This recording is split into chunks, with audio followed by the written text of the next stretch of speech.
Hola, buenas tardes a todos, bienvenidos a una nueva charla. Hola Mili, bienvenida Alma, Eduardo, Gaby, bienvenidos a todos. Vamos a empezar a hablar acerca de el agua viva de Mashiach. Una vez que dejaron el desierto de Sin, acamparon en Dovka, luego acamparon en Alush y finalmente en Refidim. ¿Sí? En Shemot, estas dos jornadas previas a Refidim no son mencionadas, pero sí en Bamidbar. Dice, salieron del desierto de Sin y acamparon en Dovka. Salieron de Dovka y acamparon en Alush. Salieron de Alush y acamparon en Refidim. Allí fue donde el pueblo se vio sin agua para beber. En Shemot no se mencionan directamente, pero se alude a ellas. Dice, partiendo del desierto de Sin, toda la comunidad israelita continuó por su jornada según mandaba Yahweh.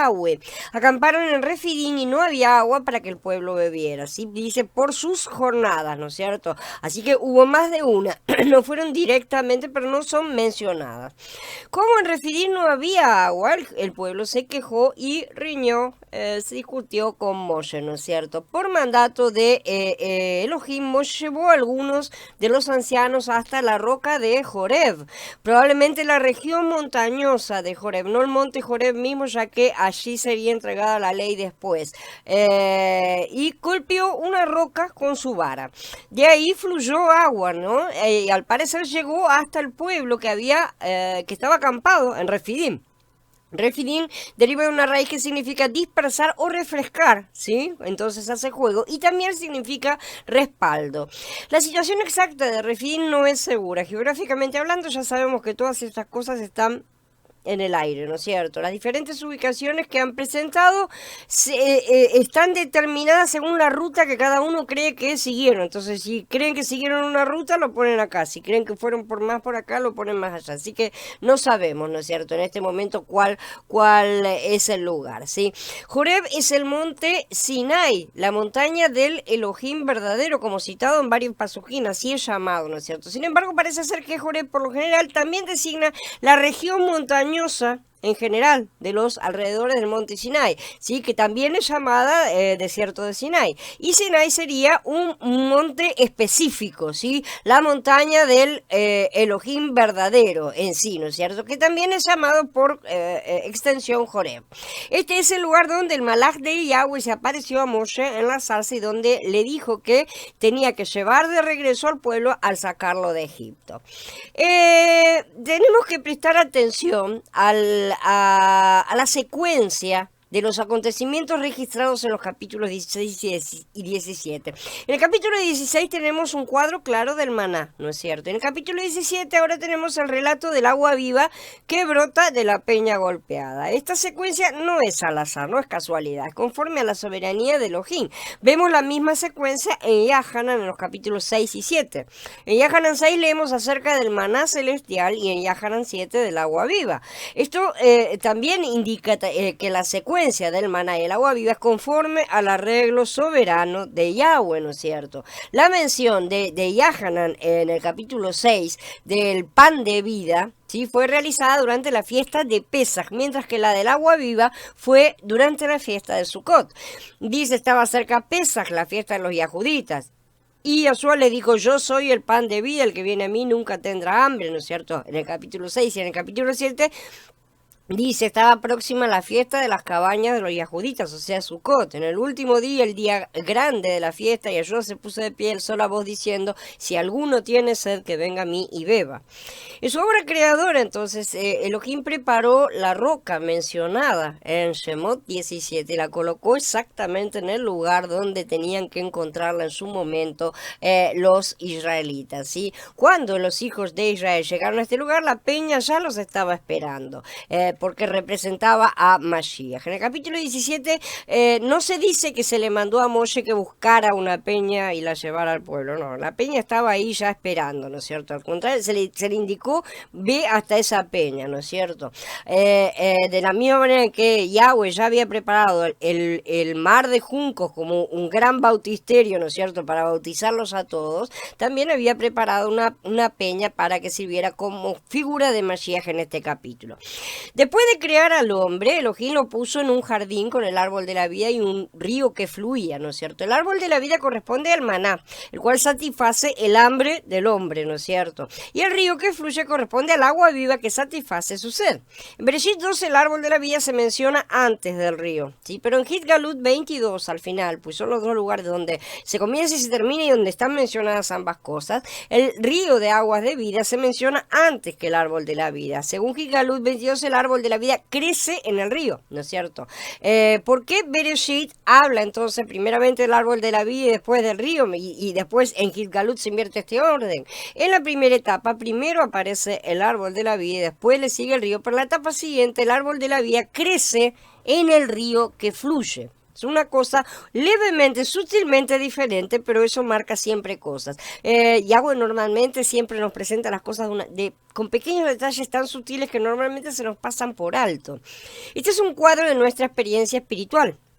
Cuando oímos la Besorá por primera vez, recibimos la palabra de Elohim. Recibir la palabra equivale a recibir el maná, ¿no es cierto? Después de que recibimos la palabra, el Ruach empieza a fluir en nosotros como un río. ¿Sí? Esta es la secuencia al principio de la experiencia de la salvación de cualquiera, ¿no es cierto? Ahora, al seguir adelante en la experiencia espiritual, al seguir avanzando, ¿sí? El Ruach, como el río que fluye, nos trae la provisión de la palabra, el maná, ¿no es cierto? Cuando seguimos avanzando, justamente, se nutren uno al otro. Al principio de nuestra experiencia, cuando recién empezamos, tenemos primeramente la palabra y luego el Ruach, o sea, primero el maná y luego el agua viva. Por eso tenemos primero Pesach y luego Shavuot, ¿no es cierto?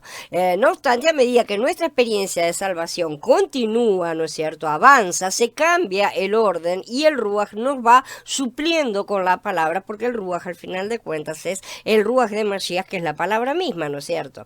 Entonces, de esa manera está siendo escrita en nuestro interior. Serán completamente saciados de la grosura de tu casa y tú los abrevarás del torrente de tus delicias, dice el Mismor 36. Acá vemos el mismo orden de las cosas, ¿no es cierto? Primero comer y después el beber. Entonces esto se refiere justamente a la primera etapa de la experiencia de la salvación de Yahweh. Aquí la grosura de la palabra, como dice, procede a beber del río de las delicias de Elohim, que es el Ruach, ¿no es cierto? Primero la palabra y luego el Ruach. Mashiach primero viene como el cordero, el maná, la palabra, así todo lo que hay que comer, que hay que colocar en nuestro interior, y después viene como el Ruach, que son las aguas de vida que riegan toda esa tierra interior nuestra, dando crecimiento a esa semilla que fue colocada, ¿no es cierto? Hace fluir las fuentes de vida, así hacen crecer esa semilla.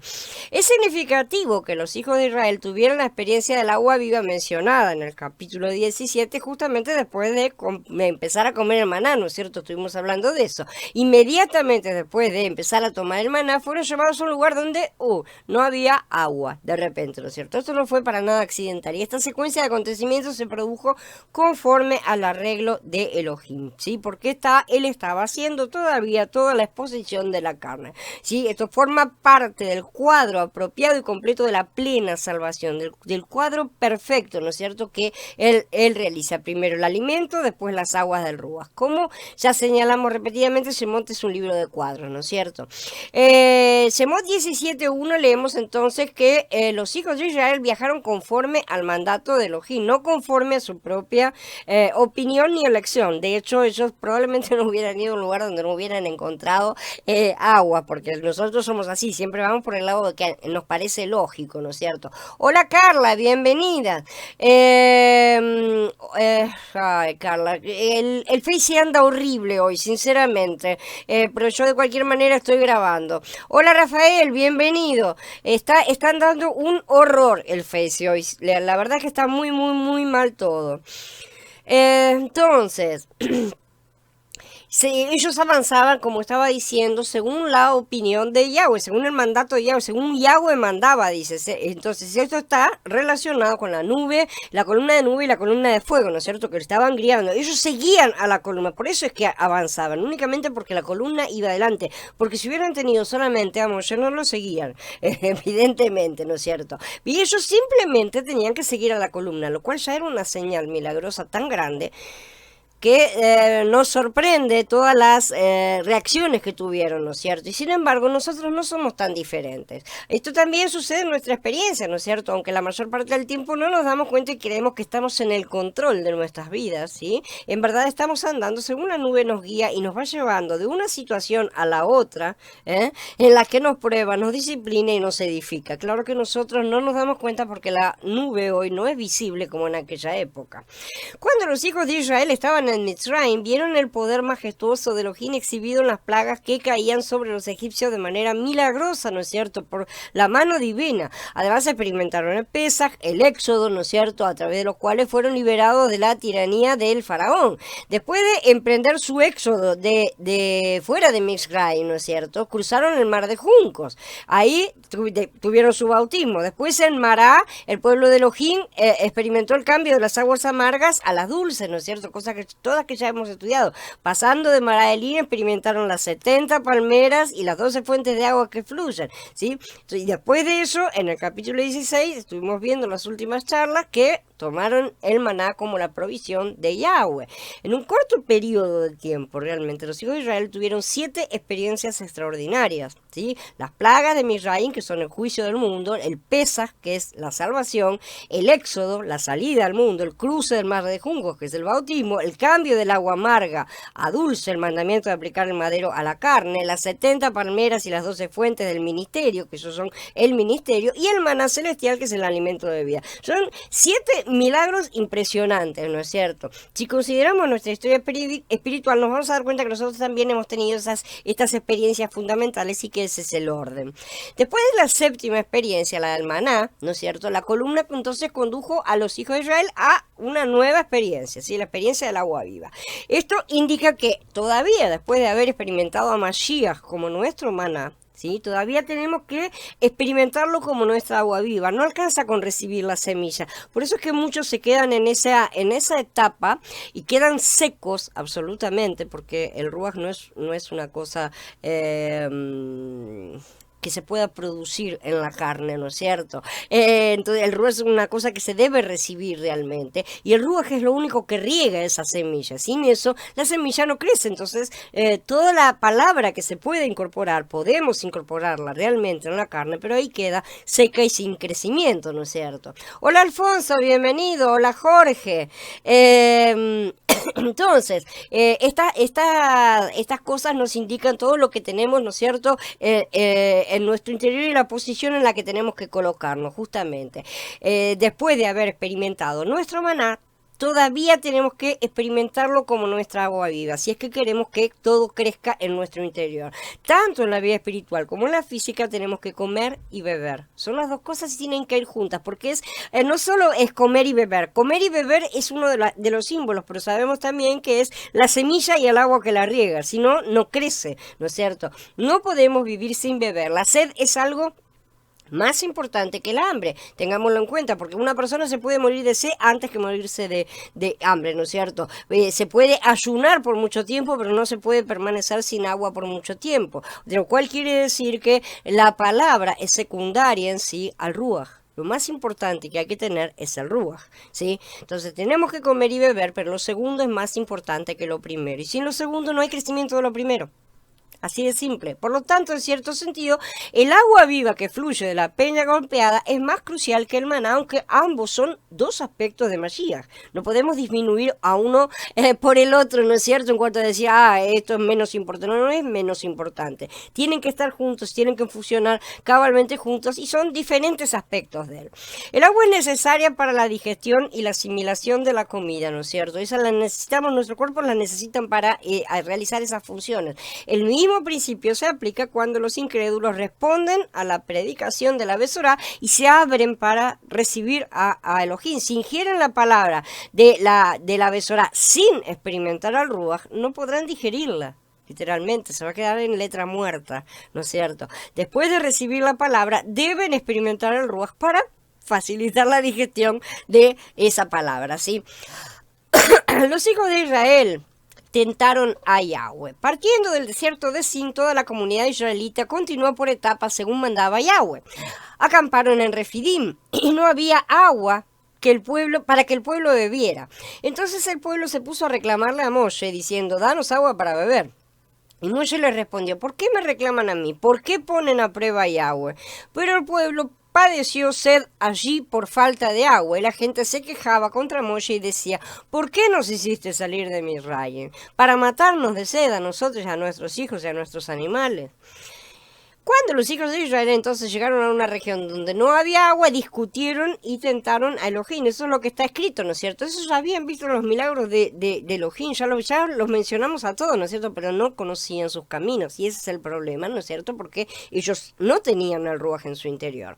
Supongamos que alguien hubiera sido, alguno de nosotros fuera uno de los hijos de Israel en aquellos tiempos. Todos habíamos visto aquellas señales, ¿no es cierto? Todos pasamos por todas esas cosas, pasamos a través de las plagas y no nos tocó ninguna, ¿no es cierto? Pasamos a través del mar de junco, que fue una cosa increíble, si se puede creer, ¿no es cierto? Se puede ver todas esas cosas. ¿Cómo se puede entonces empezar a dudar? Hace poquito estábamos pidiendo comida porque no había comida, y ahora llueve maná todos los días, tenemos maná para comer, ¿no es cierto? Ahora, al seguir la dirección de la columna, llegan a un lugar en el desierto donde no hay agua.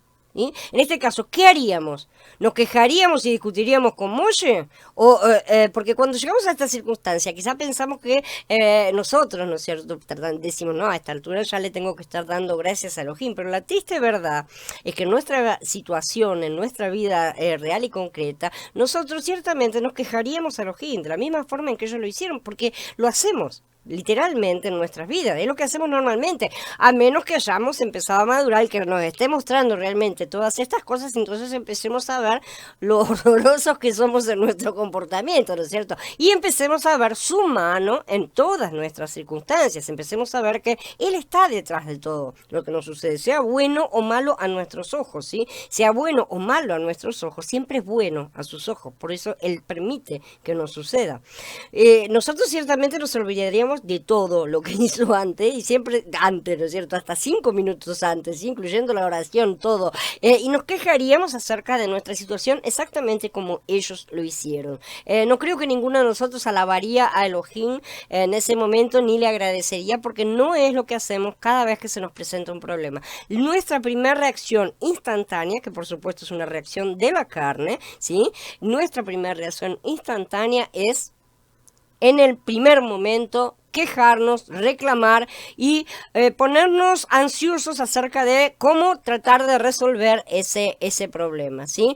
Tal vez no lo manifestemos con palabras, ¿sí? Tal vez oremos pidiendo solución, pero precisamente esa oración demuestra que no estamos de acuerdo con la situación, porque estamos pidiendo que nos saque de una determinada situación sin haberle preguntado si esa es su voluntad, si es lo que Él quiere, ¿no es cierto? Nosotros necesitaríamos, en cambio, pedir por qué fuimos colocados ahí, qué es lo que necesitamos aprender y cuál es su voluntad, ¿no es cierto? Entonces, ciertamente, si estuviéramos ahí, haríamos exactamente lo mismo que todos los israelitas hicieron en aquel momento. Mientras los hijos de Israel altercaban con Moshe y tentaban a Elohim, en medio de ellos se hallaba la columna. ¿Qué estaba ahí en el medio? La columna ahí parada, gigante, ¿no es cierto? Pero aún en presencia de la columna, aún en medio de un hecho completamente milagroso, el pueblo se quejó a Moshe. El pueblo parecía ya haberse acostumbrado tanto a la presencia de la nube que dejaron de pensar que era algo sobrenatural, ¿no es cierto? Como estaba todos los días ahí, pasó a ser como una silla o un mueble más de la casa, ¿no es cierto? Muchas veces nosotros hacemos eso con la presencia de Yahweh. Tal vez podríamos considerarnos superiores a los hijos de Israel y pensar que en esa situación jamás discutiríamos, ni nos quejaríamos, ni tentaríamos a Elohim. Muchos han pensado eso, yo lo pensaba cuando era joven también. Me parecía una barbaridad la reacción del pueblo y decía, ¿cómo pueden si acabaron de ver todas esas cosas? Hoy ya me cayó la boca. Así que debemos estar conscientes de que a los ojos de los hijos de Israel la columna estaba fuera de ellos, y la columna no estaba en el interior de ellos, pero ellos estaban apenas empezando a pintar el cuadro, ¿no es cierto? Y para representarnos tenían que ser completamente expuestos, ellos tenían que ser expuestos para que nosotros hoy estuviéramos aprendiendo estas cosas. No obstante, para nosotros hoy la columna está en nuestro interior. Ahora es una cosa diferente, ¿sí? A menudo cuando nos quejamos es en cuanto al por qué hemos llegado a cierto ambiente, a cierta circunstancia, a cierta situación, sentimos en lo profundo de nosotros que Elohim, que está morando acá adentro, ¿sí? Es el que nos ha llevado a esa situación. Muchos de nosotros realmente podemos testificar que a menudo hemos sentido la presencia de Elohim dentro de nosotros cada vez que nos hemos quejado. En ese momento de repente hemos sabido que fue su mano. ¿No es cierto? Pero nosotros ahora tenemos la gracia de tener al Ruaj en nuestro interior. Por lo tanto, no tenemos que imaginarnos que Shemot, esta parte histórica de Shemot, describe solamente a los hijos de Israel, porque ya vemos cómo nos describe a nosotros a pesar de la ventaja terrible que nosotros tenemos sobre aquellos hermanos primeros, ¿sí? Esta porción de la palabra es también un cuadro nuestro actualmente. Si los hijos de Israel hubieran conocido los caminos de Elohim, no habrían peleado, discutido con Moshe, ni habrían tentado a Elohim. Ciertamente, por el contrario, se habrían dado cuenta de que su liberación de Mitzrayim no fue iniciada ni llevada a cabo por ellos mismos, ¿no es cierto? Fue totalmente la acción de Yahweh, llevada a cabo por su propia iniciativa y no la iniciativa humana. El Yahweh que mandó a Moshe al pueblo a decirle que él haría todo lo necesario para sacarlos de Mitzrayim y llevarlos al desierto donde iban a servir a Elohim. Entonces, el pueblo se habría acordado que en Mitzrayim habían visto todas aquellas cosas maravillosas, los hechos poderosos de Elohim, ¿sí? Y entonces se habrían dado cuenta de que con certeza él satisfaría sus necesidades. Yo me pregunto, ¿realmente se habrían dado cuenta? Nosotros no hacemos exactamente lo mismo. Nosotros ya tenemos al Ruaj en nuestro interior y a pesar de todo pasamos exactamente por las mismas pruebas y tenemos exactamente la misma reacción. Entonces acá tenemos un problema que está. Nosotros ya eliminamos al mundo, ya salimos del sistema, porque ellos ya salieron del sistema, entonces estaban fuera del sistema, ya no estaban, el faraón no tenía presión sobre ellos, no tenían nada a su alrededor, ¿no es cierto? No había tentaciones que un mundo les pudiera traer y sin embargo la cuestión seguía estando ahí. Entonces el problema, evidentemente, más grave de todo, es la carne. La carne es un problema gravísimo que todos tenemos y que vamos a ver cómo Yahweh trata de solucionarlo, trata de resolver todo este problema a lo largo de nuestras vidas. Hola Blanca, bienvenida. Hola Alfonso.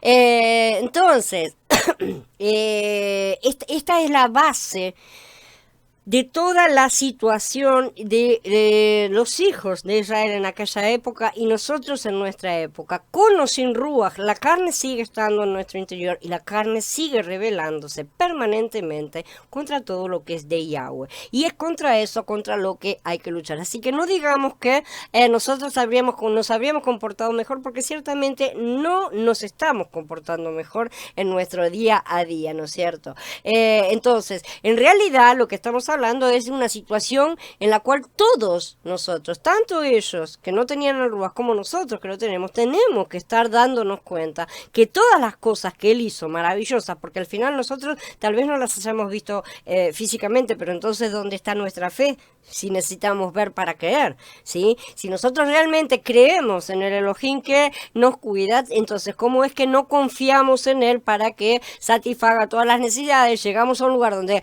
no hay comida y protestamos, llegamos a un lugar donde no hay agua y protestamos. La verdad es que vivimos protestando, esa es la cosa, ¿no es cierto? Y todo nos parece terrible y todo nos asusta. La carne es la que está reaccionando en todas esas cosas, ¿no es cierto?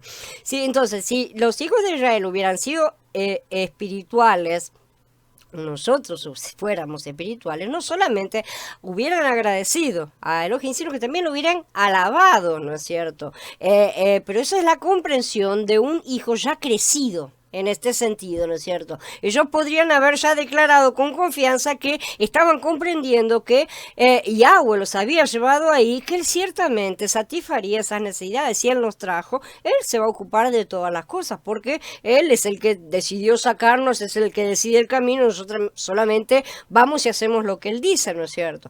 Pero ellos se olvidaron de todo y nosotros hacemos lo mismo, ¿sí? Y olvidamos absolutamente todo, hasta la presencia misma de la columna que estaba en medio de ellos. Así que tenemos que estar conscientes de que nuestra situación actual es idéntica. No podemos ni burlarnos de ellos ni decir, era porque ellos no tenían arrugas. No, ya vemos que con o sin arrugas tenemos las mismas reacciones, ¿no es cierto? En Shemot 17 tenemos un cuadro de nosotros mismos que tenemos que aplicarlo a nosotros y seriamente. Es un espejo, ¿sí? Podemos entender perfectamente la doctrina y la enseñanza, pero cuando estamos en esta clase de situación nos olvidamos de todo lo que sabemos, nos quejamos, reclamamos, la educación se va al quinto piso, subsuelo, ¿no es cierto? Tal vez no lo hagamos con palabras directas, pero sí en nuestros sentimientos interiores y en cierto en nuestro comportamiento, ¿no es cierto? Sobre todo cuando tratamos de resolver las cosas de alguna manera. Si empezamos a tomar actitudes para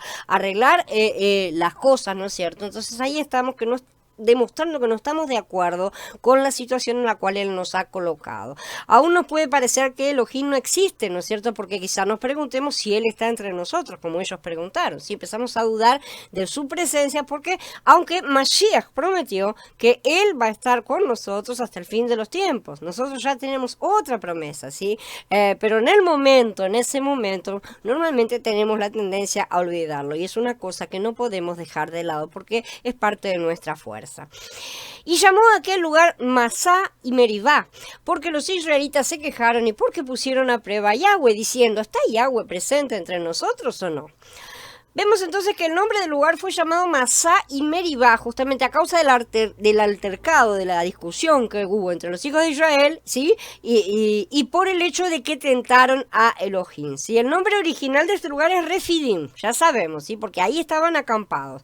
Masá significa prueba, tentación, algo que prueba a la gente. Y Meribá significa altercado o contienda, ¿no es cierto? Discusión, pelea. Masá entonces fue un lugar de prueba. Realmente, había tres entidades involucradas aquí en esta prueba de Masá. Estaba Moshe, estaban los hijos de Israel y estaba Elohim, ¿sí? Israel probó a Elohim y Elohim probó a Moshe por una parte y a los hijos de Israel por otra. ¿Sí? Así que vemos que muchas veces los nombres indican mucho acerca de los lugares, ¿no es cierto? Y que a veces un mismo lugar o persona tiene varios nombres, justamente como esto, como en Refidim, le pusieron este nombre porque para recordar aquellos hechos, ¿no es cierto? Vamos a ver que más adelante hubo otro lugar al que también llamaron Meribá, o sea, contienda, ¿sí? Porque hicieron otra vez lo mismo, pero es otro lugar. ¿Sí? Por lo tanto, en Masá los tres grupos fueron puestos a prueba, ¿sí? El Mismor 81 confirma el hecho de que Elohim puso a Israel a prueba en Masá y Meribá, porque dice que Elohim probó al pueblo junto a las aguas de Meribá, está mencionado, entonces está confirmado que fue una prueba. El único que pasó la prueba en Masá fue Elohim, evidentemente, que es el único que puede. Moshe y los hijos de Israel fracasaron. A pesar de esto, Yahweh no los condenó. Elohim probó al pueblo guiándolo a propósito a un lugar seco por medio de la columna, ¿no es cierto? Después de conducir al pueblo a un lugar sin agua, él se quedó silencioso y no hizo nada durante cierto tiempo hasta que la cosa explotara. Él se quedó ahí quieto, esperando, ¿no es cierto? Si él hubiera provisto agua viva en el acto, si hubieran llegado y hubiera habido un lago, ¿no es cierto? El pueblo no habría quedado expuesto. De la misma manera que sucedió antes con el maná, ¿no es cierto? Si él hubiera preparado un banquete a todos, no habría quedado nadie expuesto. Para exponer al pueblo, Elohim se negó deliberadamente a actuar para satisfacer la sed de ellos. Y esto lo puso nuevamente a prueba. Como ya señalamos, fracasaron en la prueba de Elohim porque altercaron con Moshe y tentaron a Elohim. Si hubieran conocido los caminos de Elohim, habrían pasado la prueba, ¿no es cierto? Y habían agradecido además, se habrían dado cuenta de que estaban ahí gracias a la mano de Elohim y que él los estaba llevando ahí con un propósito y que los estaba colocando además en esa situación para ver cómo se salían, ¿no es cierto? Lo que pasa es que normalmente nosotros decimos y arrancamos explotando para cualquier lado, ¿no es cierto? No nos interesa demasiado en un primer momento qué es lo que él quiere que aprendamos entendamos, sino la mala situación en la que nos sentimos y qué mal se siente nuestra carne. Entonces, Moshe también fracasó en esta prueba de Masá. En aquel tiempo Moshe era un hombre mayor, ¿no es cierto? Tenía más de 80 años. Por ser una persona de edad avanzada, podemos pensar que era paciente, ya bastante más paciente de lo que había sido a los 40, ¿no es cierto? Cuando mató a aquel egipcio. Pero en esta situación Moshe no fue paciente. Cuando los hijos de Israel altercaron con él reaccionó inmediatamente al preguntar por qué hacían esto y tentaban a Elohim, ¿sí? Parece que Moshe estaba diciendo, ustedes no tienen ninguna razón para discutir conmigo, ¿no es cierto? Yo no hice nada equivocado, no se dan cuenta que no fui yo el que los traje para acá, y si están diciendo esas cosas están discutiendo con él, ¿no es cierto? La reacción de Moshe indica que en esta situación él estaba vencido realmente. El pueblo lo superó a Moshe, pobre, muchas veces, porque realmente la situación no es fácil de ser llevada, de ser sobrellevada, ¿no es cierto?, por nosotros. Así como el resto de los hijos de Israel tampoco pasó la prueba. Moshe reaccionó a la queja del pueblo, pero no con mucha firmeza. Después de dirigirse a ellos, él clamó a Elohim y le dijo, Moshe clamó a Yahweh y dijo, ¿qué voy a hacer con este pueblo? Ahora se fue y se quejó con Yahweh, ¿no es cierto? Un poco más y me apedrean.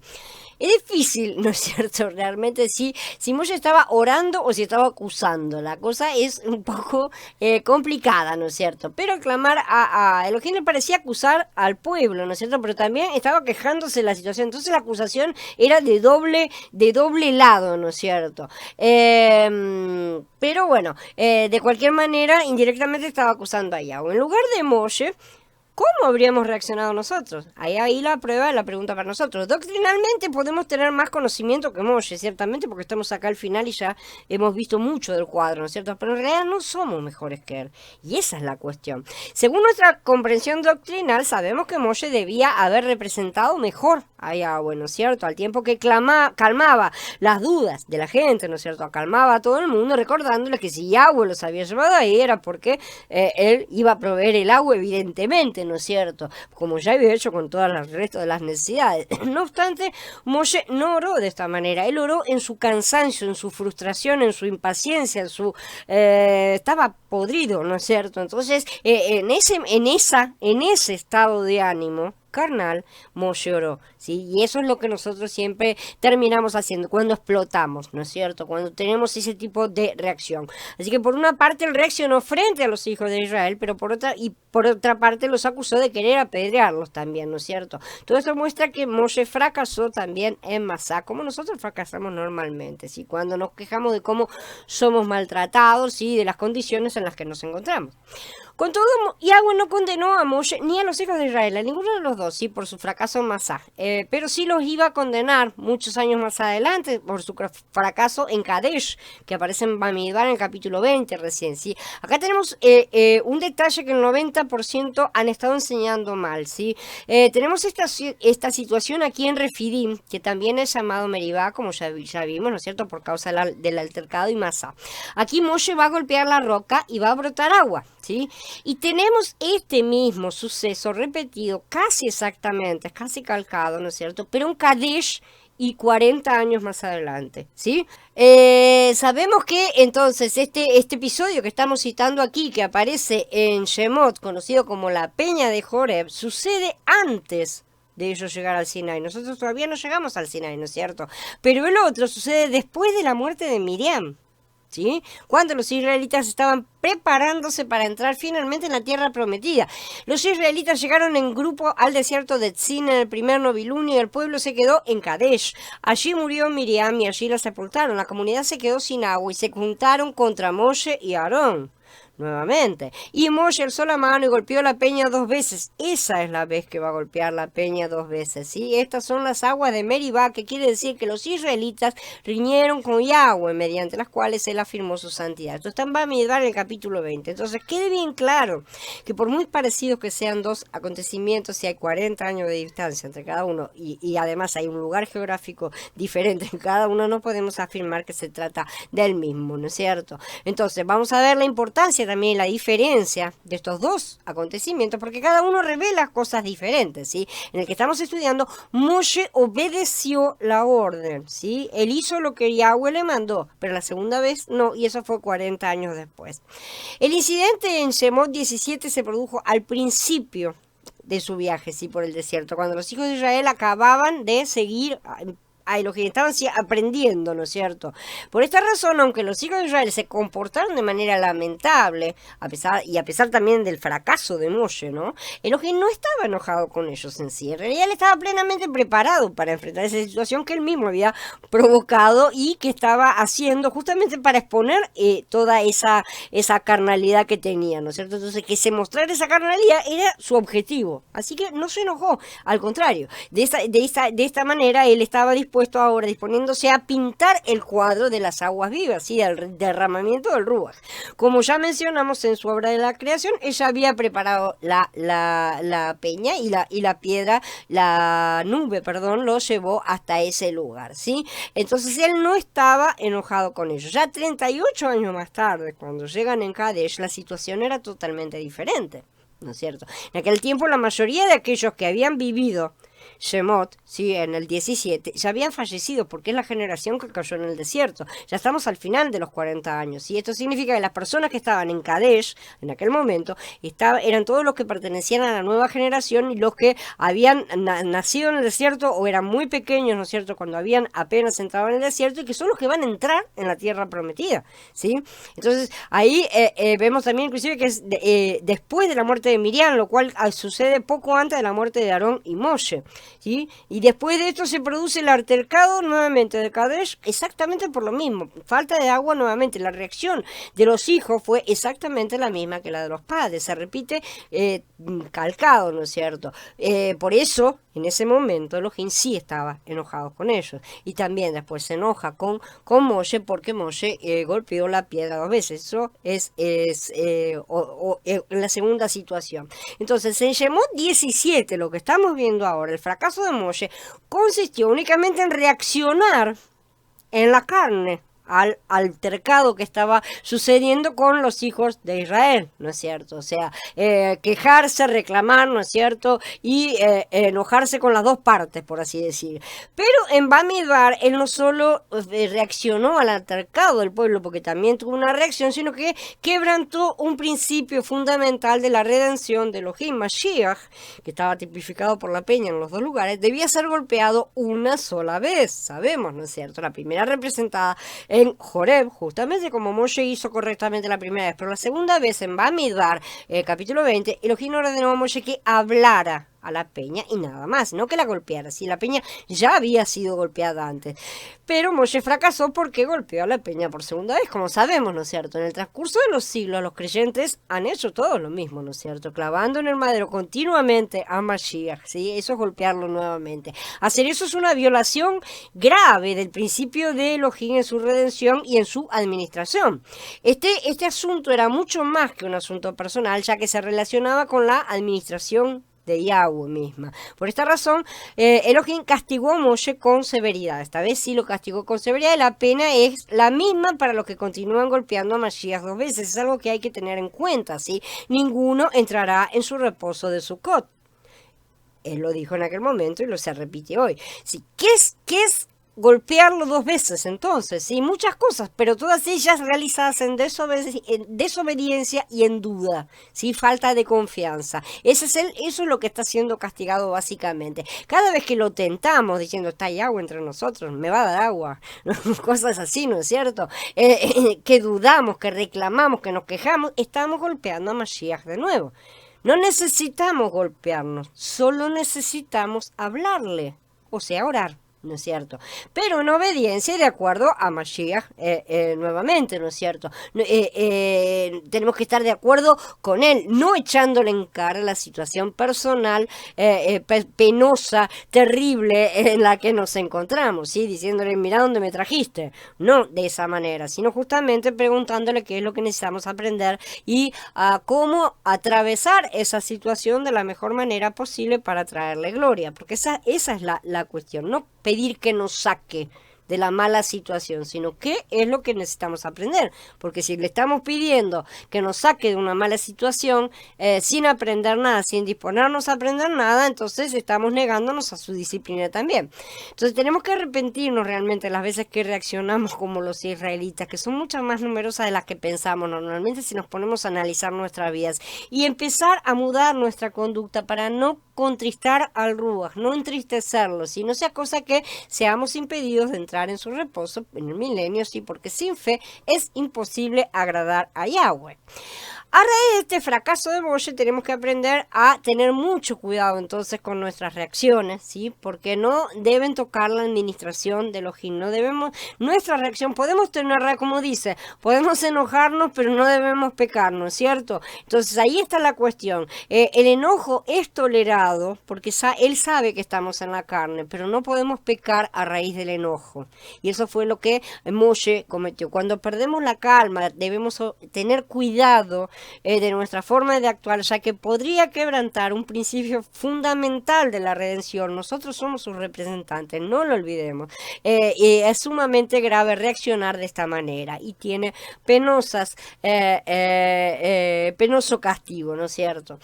Hay una diferencia importante entre el maná y el agua de la peña. El maná no nos presenta un cuadro tan claro de la muerte de Mashiach como lo hace el agua realmente. No obstante, eso no significa que la muerte de Mashiach no esté presente en la experiencia del maná. Ya sabemos que el maná era molido y amasado, ¿no es cierto? Moler y el amasar describen la muerte de Mashiach justamente. Para ser nuestro alimento, él tenía que padecer la muerte, como sabemos. Pero este cuadro de la muerte de Mashiach no es tan claro como el golpear la peña realmente para liberar el fluir del agua viva, ¿no es cierto? El golpear la peña es un cuadro mucho más claro de la muerte en el madero de Mashiach, liberando al Ruach, que va a entrar en todos sus hijos. Es bastante fácil, como ya sabemos, moler una semilla de coriandro, ¿no es cierto? Moler una semilla de cualquier planta, pero es difícil golpear una peña a fin de abrirla, sin duda alguna. Una cosa es golpear maná en un mortero, pero una muy distinta es hacer que una peña enorme se abra. El Adón le pidió a Moshe que usara su vara para golpear la peña y sacar agua de ella para que el pueblo beba de ella, dice. Entonces que debemos prestar atención especial al hecho de que la peña fue golpeada por la vara de Moshe. En tipología, Moshe representa la ley y la vara representa el poder y la autoridad de la ley, ¿no es cierto? Por supuesto, la peña representa a Mashiach. Como sabemos, golpear la peña con la vara significa que Mashiach fue golpeado por la autoridad de la ley de Elohim. A los ojos de Yahweh, Yahshua fue clavado en el madero, no por los judíos, sino por la ley de Elohim, realmente. Mashiach murió cuando fue golpeado por el poder de la ley de Elohim, por el peso de la ley. En muchos pasuquín vemos que Elohim es nuestra roca, ¿no es cierto? Devarim se refiere a Elohim como la roca que nos engendró. Dice, descuidaste a la roca que te engendró, olvidaste al Elohim que te produjo. Esto indica que como roca nuestra, Elohim es nuestro Padre. Esta roca es una roca que engendra, que está llena de vida, no es una roca cualquiera, ¿no es cierto? O sea, nos damos cuenta de la simbología que está siendo utilizada. En Shemuel Bet dice, viva Yahweh, bendita sea mi roca, ensalzado sea Elohim, la roca que me da la salvación. Ya este concepto de la roca es muy antiguo. En el mismo 95 también dice, vengan, aclamemos alegremente a Yahweh, cantemos con alegría a nuestra roca y salvador.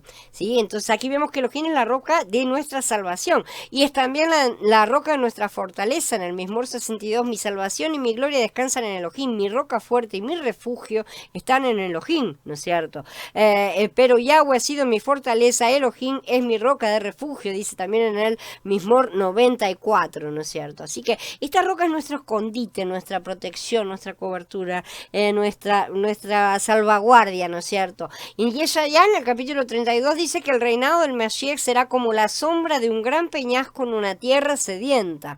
Así que podemos descansar debajo de la sombra de esta roca y ser refrescados, literalmente. Esta roca que esperaba al pueblo de Elohim en un lugar seco fue golpeada para que el pueblo tuviera agua viva para beber. El agua que que salió de la roca sabemos que tipifica el Ruach justamente, ¿no es cierto? Que fluye hacia el interior de los que beben de él, como dice en el último día, el día grande de la fiesta, y Yahshua se puso de pie y alzó la voz diciendo: si alguno tiene sed, que venga a mí y beba. El que crea en mí, como dice la Escritura, ríos de agua viva correrán de su interior. Esto dijo acerca del Espíritu que iban a recibir los que creyeran en él. O sea que no nos tiene que quedar ninguna duda, ¿no es cierto? Que estas aguas que están fluyendo, las aguas de vida, simbolizan al Ruach, ¿no es cierto? En Yahanan 34 vemos que después de que Elohim murió en el madero, uno de los soldados le abrió el costado con una lanza y al instante salió sangre y agua, ¿no es cierto? Esto fue prefigurado justamente por el agua que fluía de la peña golpeada. La peña seguía al pueblo de Yahweh. Dice, todos vivieron la misma vida espiritual porque bebían de la roca espiritual que los seguía. Y la roca era Mashiach, dice Shaul en Corintiim Aleph en el capítulo 10. Él declara que la roca seguía al pueblo de Elohim en su viaje por el desierto. Es una expresión bastante extraña, ¿no es cierto? Así que cuando los hijos de Israel viajaban, la peña los acompañaba. Solo que esto en la vida real no sucede porque las peñas no se mueven, ¿no es cierto? Yo la verdad es que empleé bastante tiempo buscando la base sobre la cual Shaul se apoyó para afirmar que la peña acompañaba a los hijos de Israel por el desierto, y el hecho está justamente en las dos ocasiones en que se repitió esta situación que ya mencioné antes. Va a suceder nuevamente en Kadesh 40 años más adelante, ¿no es cierto? Entonces en Shemot 17, donde estábamos, la peña estaba en Joreb, hacia el sur del desierto de Sin. Pero en Bambiemar 20, 40 años más tarde, 38, ¿verdad? La peña estaba en Kadesh, que es hacia el norte del desierto de Sin, ¿no es cierto? Ya que hubo contienda en ambos lugares, se usó el nombre Meribá en ambas ocasiones, se le llamó al lugar Meribá, así declarando que en ese lugar, y cada uno continuaba teniendo su nombre original, ahora sería recordado como un lugar de contienda, un lugar donde la gente tuvo una contienda, ¿sí? Así que figuradamente la peña golpeada en el sur finalmente aparece con los hijos de Israel en el norte, ¿no es cierto? Es otra peña física, ciertamente, pero es una peña, ¿no es cierto? Entonces, basándome en estas cosas, y basándose él mismo también, Shaul debe haber afirmado que la peña seguía a los hijos de Israel, ¿no es cierto? En este sentido, la peña estaba en todo su camino, estaba la peña acompañándolo, por así decir, a pesar de que obviamente en el cuadro pintado la peña no se podía mover literalmente, ¿sí? Entonces no solo era la nube y la columna de fuego la que los acompañaba, el maná también caía donde ellos iban, ¿sí? Donde ellos estaban, el maná los seguía literalmente, ¿no es cierto? Y la roca los acompañaba, como vemos, ¿sí? Como es imposible retratar esto en nuestro mundo físico, ya que la roca no camina, ¿no? Se utilizan dos peñas y se retrata el mismo acontecimiento. Entonces hemos señalado que esta roca engendra, ¿no es cierto? Y es también nuestra salvación, nuestro refugio, fortaleza, descanso, frescura, todo, ¿no es cierto? Es todo en nosotros, en realidad. Es la roca, realmente. Mediante la encarnación, Mashiach vino a la tierra como la roca. Así también es llamado proféticamente en la bendición de Yosef. Dice, mas su arco se quedó tenso y sus manos se hicieron firmes por las manos del fuerte de Jacob, por causa del pastor, la roca de Israel. Moshe lo llama la roca también varias veces en otro cántico, en Devarim 32, dice la roca, sus obras son perfectas, sí, todos sus caminos son justos. Así Yesurún engordó y pateó, se puso grueso y cebado y ordinario, abandonó al Elohim que lo hizo y menospreció a la roca de apoyo. Descuidaste a la roca que te engendró, olvidaste al Elohim que te creó, dice. ¿Cómo podría uno perseguir a 1000 o 2, hacer huir a 10.000, a menos que su roca los haya vendido, que Yahweh los haya entregado? Porque la roca de ellos no es como nuestra roca, es en la propia estima de nuestros enemigos. Y también en Shemuel Bet dice, porque ¿quién es Elohim fuera de Yahweh? ¿Quién es roca fuera de Elohim? Entonces el concepto de ser una roca implica obviamente una solidez total, ¿no es cierto? Como la comparación que se hace con las montañas normalmente, ¿sí? Solo Él es mi roca y mi salvación, mi refugio, no vacilaré, dice el mismo 62. Hay muchísimos ejemplos más, realmente. Él es ciertamente la roca sobre la cual edificamos, así que cualquiera que escucha estas palabras mías y las practica será semejante a un hombre prudente que edificó su casa sobre la peña, dice Matillán en el capítulo 7.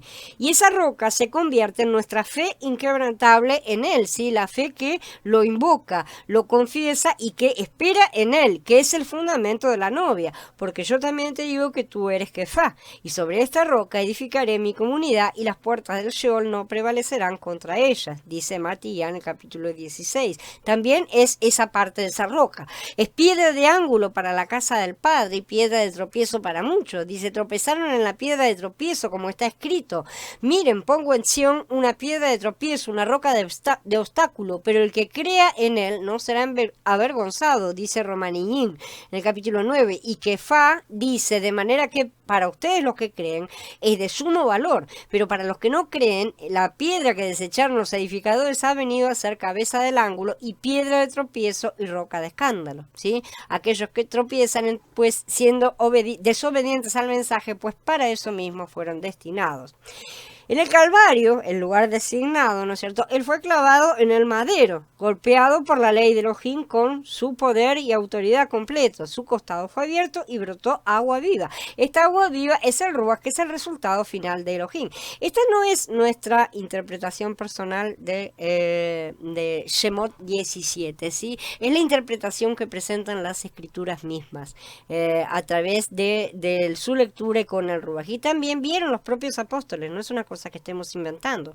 Cuando juntamos varios pasuquín como piezas de un rompecabezas, vemos un cuadro que muestra el significado del golpe que Moshe dio con la vara a la peña. Este cuadro revela que Mashiach es la roca que nos engendra y es también la roca de nuestra salvación, es nuestro refugio, nuestra fortaleza y nuestro descanso, ¿sí? Después de ser golpeado por el poder de la ley justa de Yahweh, él fue abierto y de él brotó agua viva, que es el Ruach, para que todos la bebamos. El agua viva es el Ruach, ¿sí? Y esa es la parte que nos interesa, que vamos a estar estudiando cómo estar consumiéndolo. Entonces esta es la comprensión adecuada de este cuadro pintado en Shemot 17.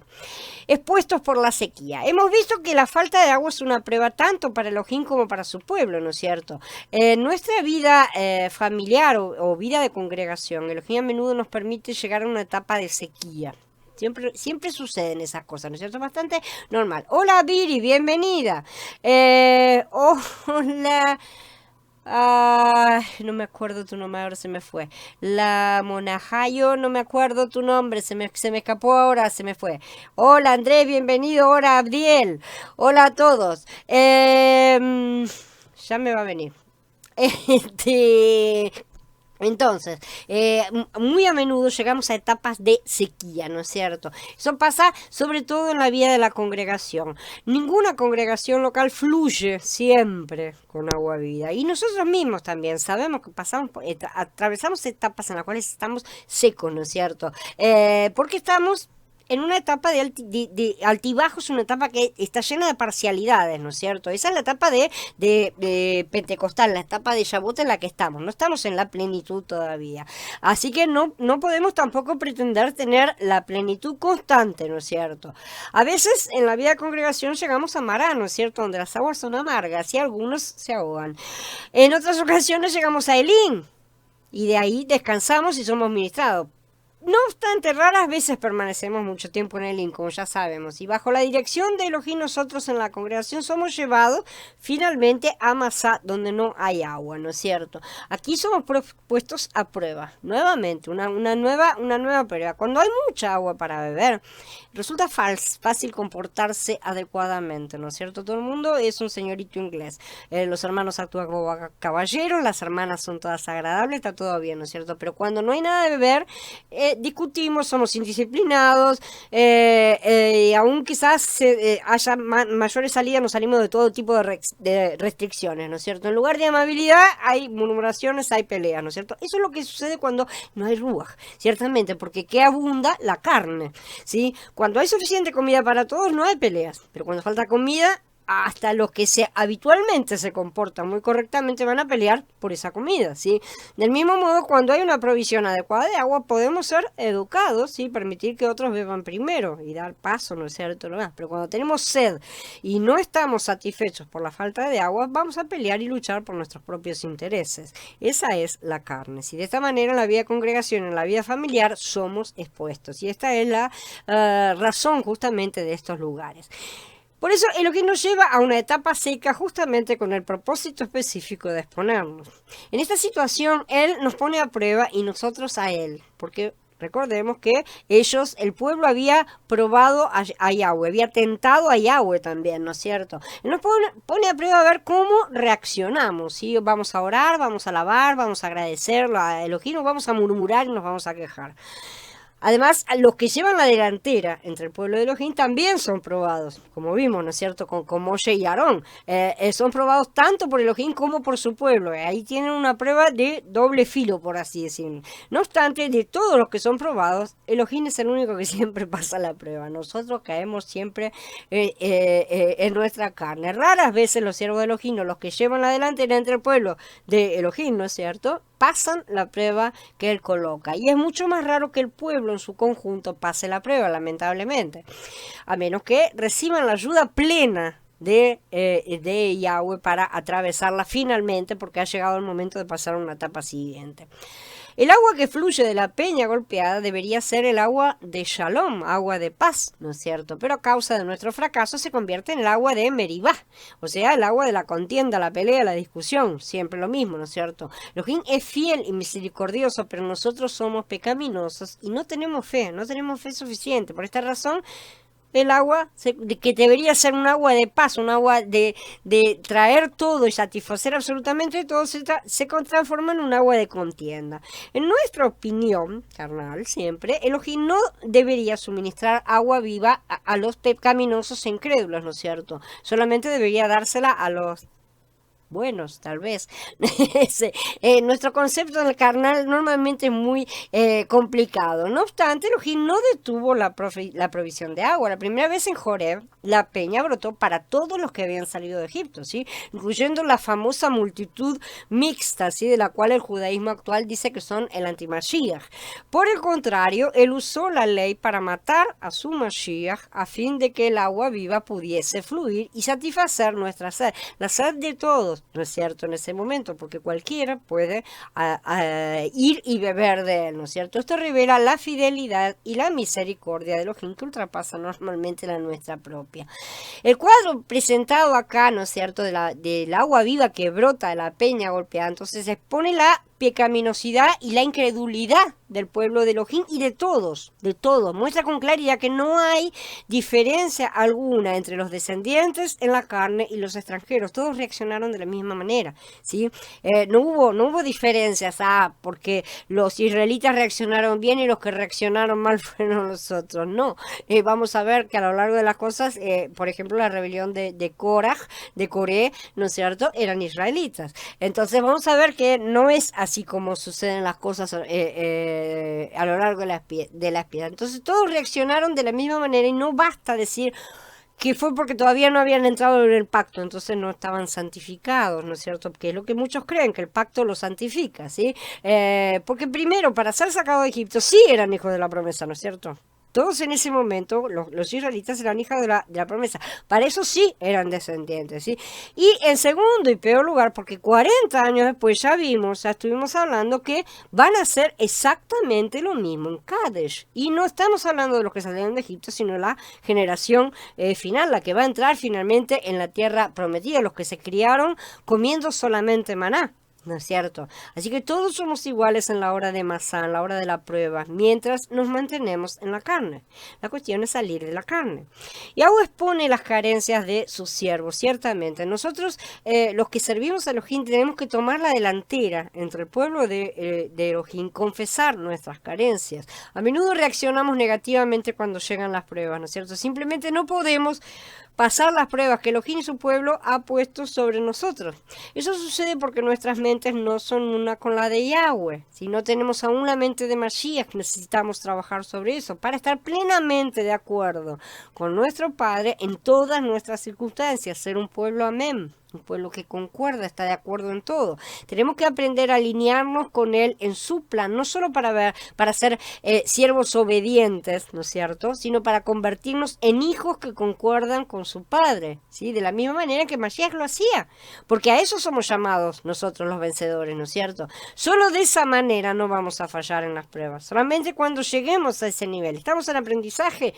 Gloria al Padre que estamos aprendiendo, ¿no es cierto? Pero no dejemos de aprender y no nos sentemos en unos laureles inexistentes. Si no hemos llegado todavía, esforcémonos para llegar, ¿no es cierto? Porque estas pruebas no son simples, no son agradables, son bastante difíciles. Entonces necesitamos alimentarnos del maná completo, molido, amasado y cocido, ¿sí? Y rociarlo con las aguas de vida de la roca de nuestra salvación.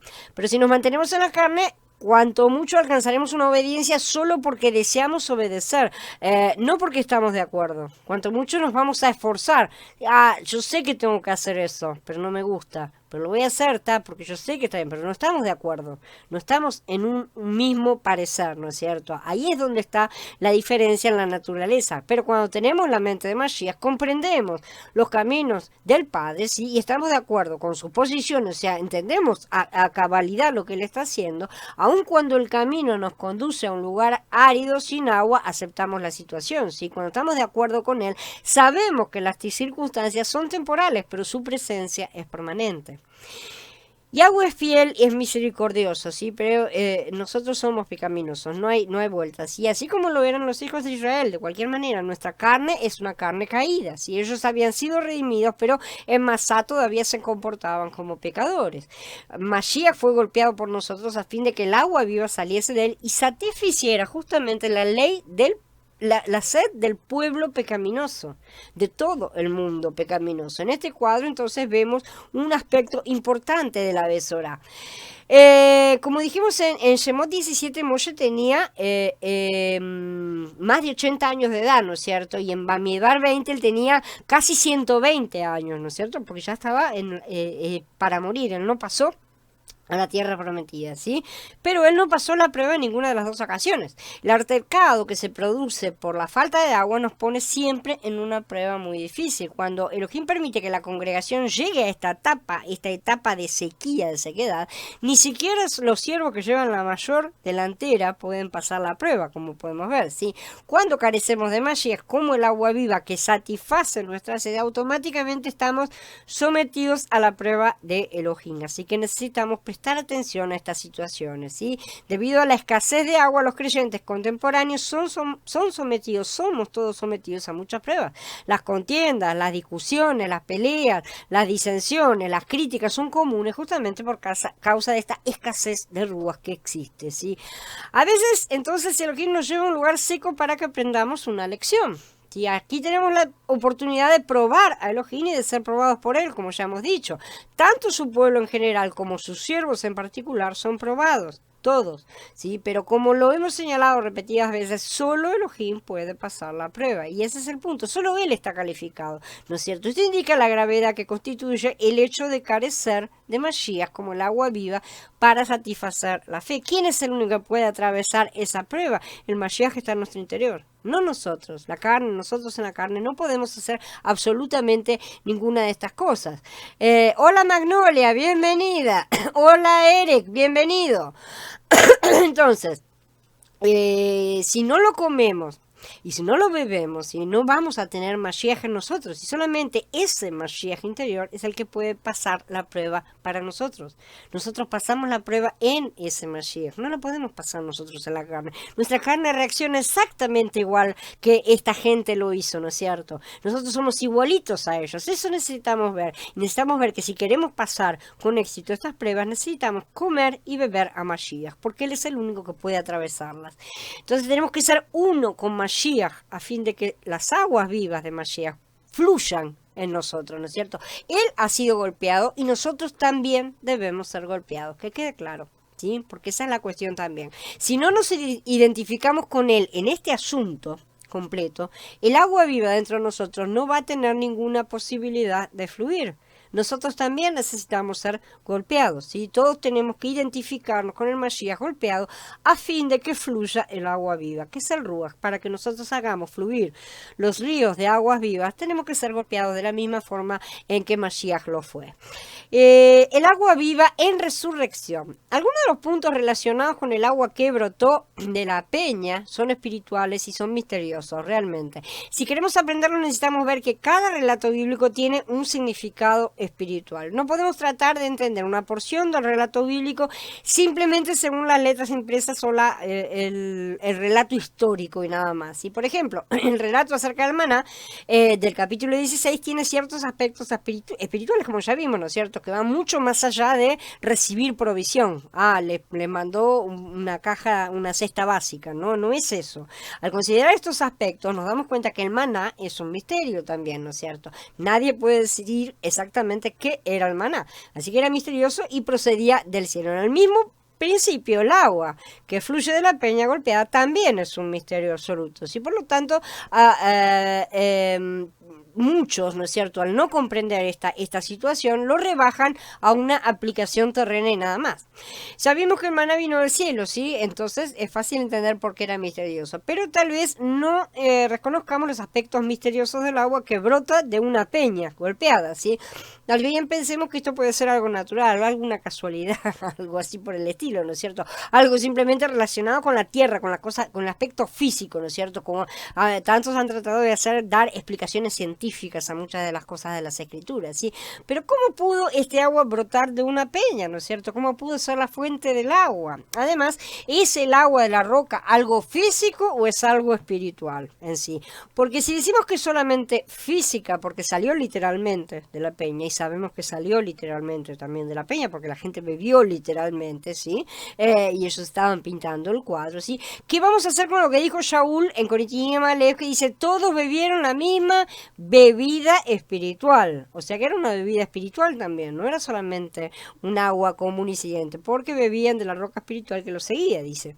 Entonces, según este pasú, que el agua y la peña eran espirituales, pero también vemos que los israelitas recibieron aguas literales para beber. Ese tipo de cosas que a nuestra mente carnal siempre nos deja confundidos. Es esa unión extraña entre el mundo material y el mundo espiritual, porque no la conocemos, ¿no es cierto? Para nosotros siempre está todo separado.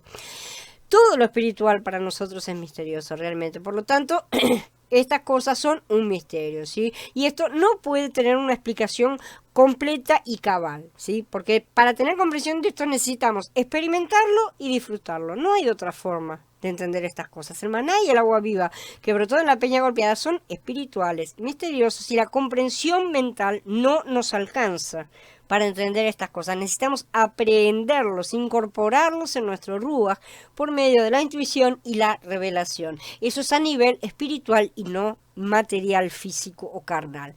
¿Qué base tenía Shaul para decir que la peña era espiritual? Quizás su base era la abundante revelación que él recibió de Elohim acerca de todas las cosas de los cielos y la tierra que él tuvo. Realmente fue grandemente, recibió muchísima revelación, ¿no es cierto? Fue grandemente utilizado.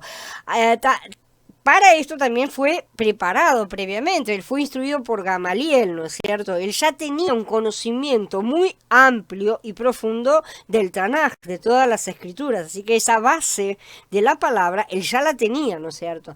Indudablemente, mediante la revelación que le dio Elohim, los ojos de Shaul fueron abiertos para ver el significado espiritual de muchos puntos, que hasta en ese momento habían estado velados para todos, ¿no es cierto? Esto quizás le haya dado la seguridad de afirmar que el maná, el agua y la peña eran espirituales, ¿sí? Pero cualquiera que haya sido la base de Shaul, tenemos la seguridad de que su interpretación estaba ciertamente correcta. El agua es misteriosa debido a que fluyó de una peña que seguía al pueblo en su viaje por el desierto y lo iba acompañando. Ciertamente esta peña no pudo ser física ni material, ¿no es cierto? Así que el hecho de que Shaul afirme que la peña seguía al pueblo es que esta era una peña viviente, como ya dijimos, ¿no es cierto? Entonces esto simboliza a Mashiach. Esta piedra era espiritual de esta manera y era misteriosa. Era una cosa que no se puede explicar, nosotros no podemos explicarla de ninguna manera. Al considerar el asunto del agua, de vida, en resurrección, nos deben llamar la atención el aspecto espiritual y misterioso justamente del agua que ha brotado. Por eso es que podemos decir que es un agua que brotó en resurrección, justamente de la piedra golpeada, ¿sí? La resurrección denota que algo ha muerto y revive, ¿no es cierto? Entonces denota también la vida que brota de algo que ha pasado a través de la muerte. el agua viva en Shemot brotó de una roca, ¿no es cierto? ¿Por qué él hizo brotar agua de una roca? Podía haberlo hecho brotar de cualquier otra cosa. El Todopoderoso no tenía que usar literalmente una roca, ¿no es cierto? Pudo hacer muchísimas cosas.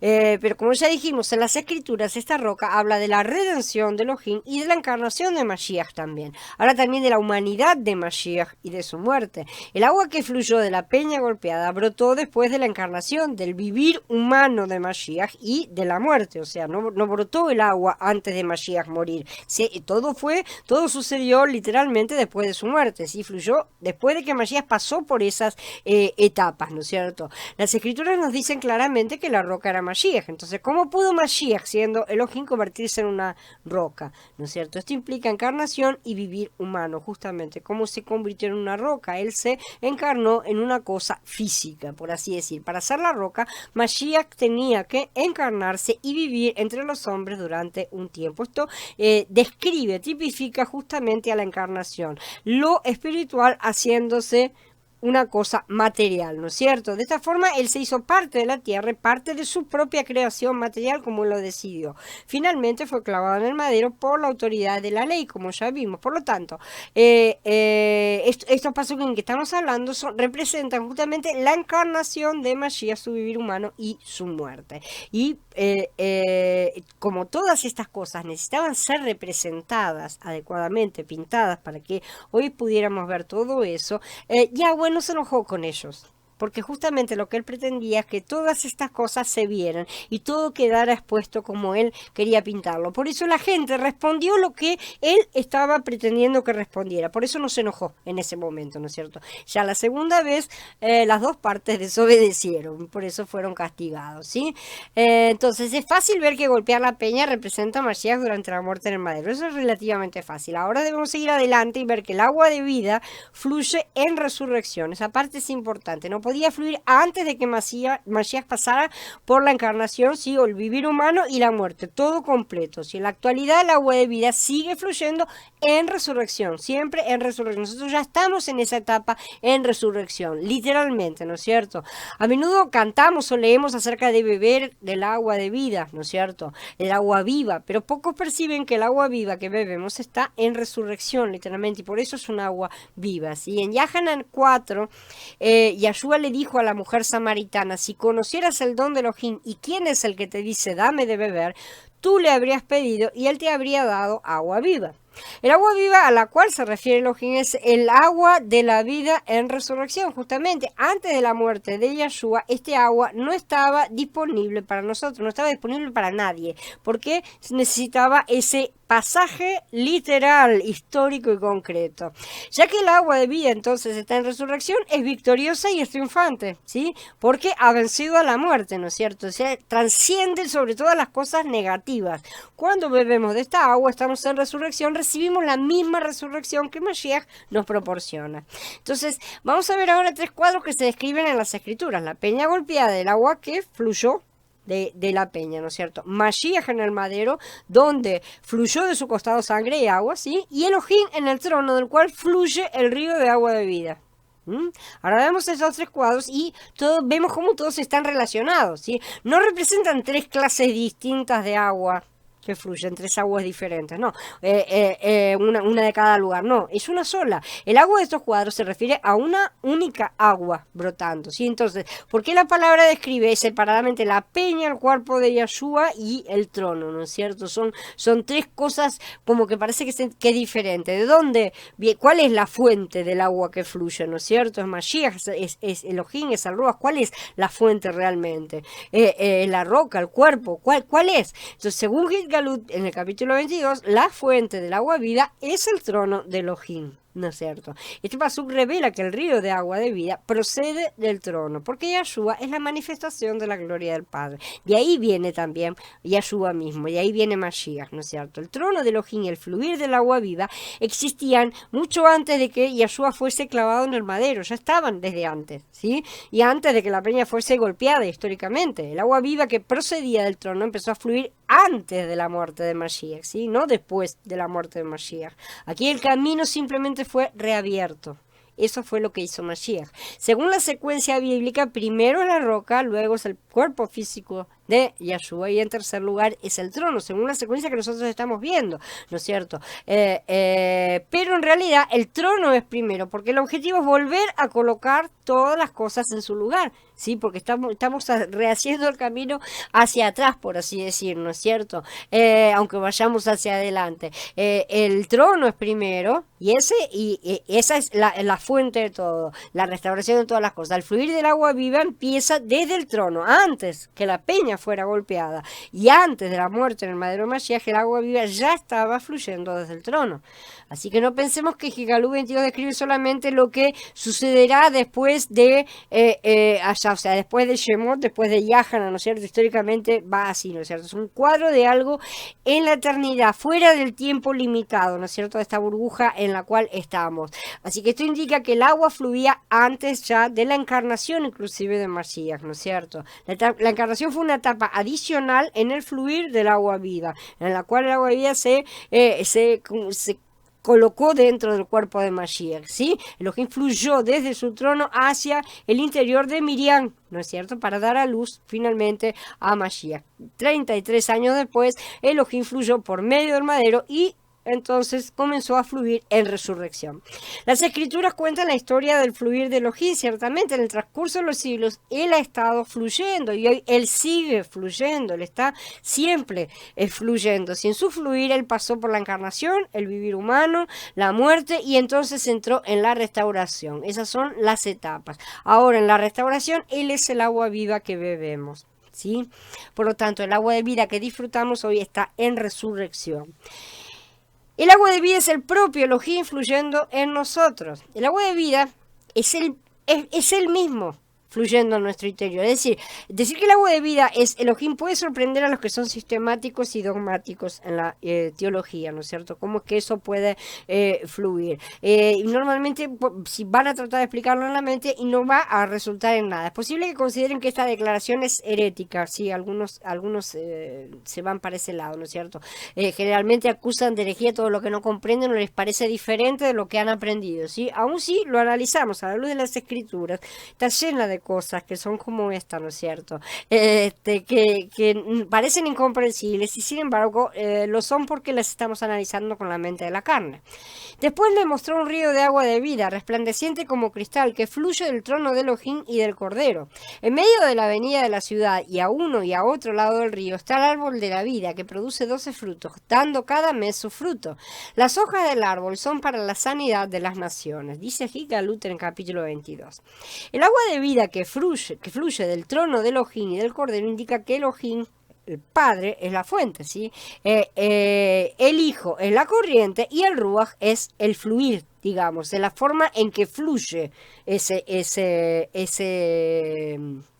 esa agua de vida, ¿sí? Claro, en una visión material estas cosas no pueden comprenderse, nos resulta todo sumamente confuso, pero en lo espiritual varias cosas son una sola al mismo tiempo, como ya sabemos. Si no comprendemos las cosas espirituales, es porque insistimos en analizarlas con la mente de la carne y ahí nunca vamos a conseguir entenderlas del todo. Si esta mente es material, no consigue entender en lo espiritual porque no consigue, pero además no tiene los medios para poder analizar ese ambiente completamente diferente, ¿sí? Así que normalmente como no consigue entenderlo, niega y lo rechaza sin darse cuenta que está rechazando a su creador, que es espíritu, por lo tanto ella no puede explicarlo.